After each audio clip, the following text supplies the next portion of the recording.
So what if I walked up to you and I said, take Dr. Ingstrom's class, it is fantastic. You'd probably ask, well, who the hell is Craig Ingstrom? Well, that's me. In this video, I'm going to be explaining to you a figure of speech called abating. And I'm also going to explain to you the opposite of it, which is called amplification. So I'm Dr. Craig Ingstrom, and I am a communication instructor at Southern Illinois University, Carbondale. I am also a communication coach. And I often teach people how to pepper their presentations with just a little bit more style so that they can have more comedic effect, they can have more dramatic effect, they can retain audience attention, they can share points of information in just a little bit more interesting way. So in this video, I will start with abating, talk about amplification. Let's get started. So what is abating? Abating is basically concluding a sentence in a way that diminishes what was previously stated. So for example, Dr. Ingstrom's class is fantastic.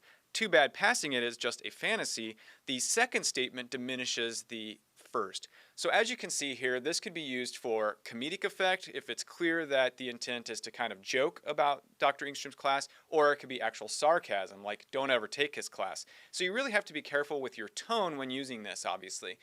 But it is a very effective tool to kind of have some kind of impact. I can catch your attention with, take Dr. Ingstrom's class, it is fantastic, and then share with you the next point of information, which is actually don't take the class, and I kind of do a little bit of a compare-contrast here, and in such a way that it would be memorable. The other side of that, though, is amplification, and this is where you could start with the same statement, Dr. Ingstrom's class is fantastic, and then you could amplify it by adding just a little bit more detail, like it's fantastic because getting an A isn't just a fantasy.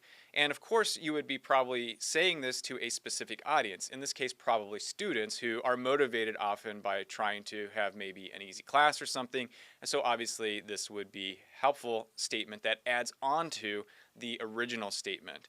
Now, of course, you have to be careful with amplification as well, because if I try to amplify something and I go into the realm of sort of over-the-topness, and that would be called hyperbole, then it would actually still diminish the statement. It almost would come across as, well, maybe I shouldn't take that class because I can't tell if this person is being sarcastic or not.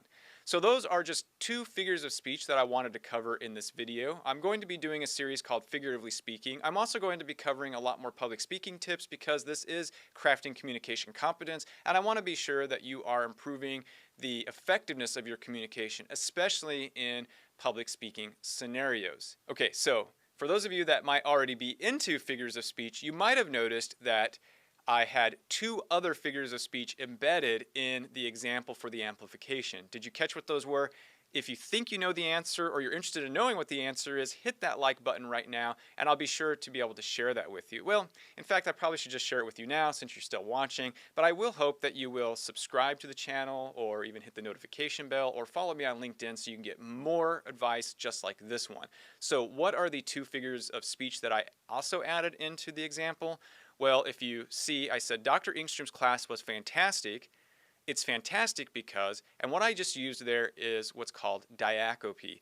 Diacope is an ABA construction, the most popular or famous of them being Bond.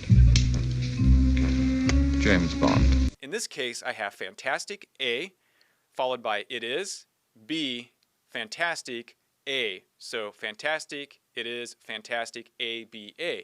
Bond, James Bond. So that's called diacope. And then the other one, and I'm not exactly sure how to pronounce this, but it's got the craziest spelling, but it's like Polyptoton or Polyptoton. I don't know if you pronounce the P or don't pronounce the P, but in any case, this is where you take a word and have a variation on it, so fantastic and fantasy. All right, so that's all I have for you in this video. I hope that you find it useful. Again, I hope to see you in the next video.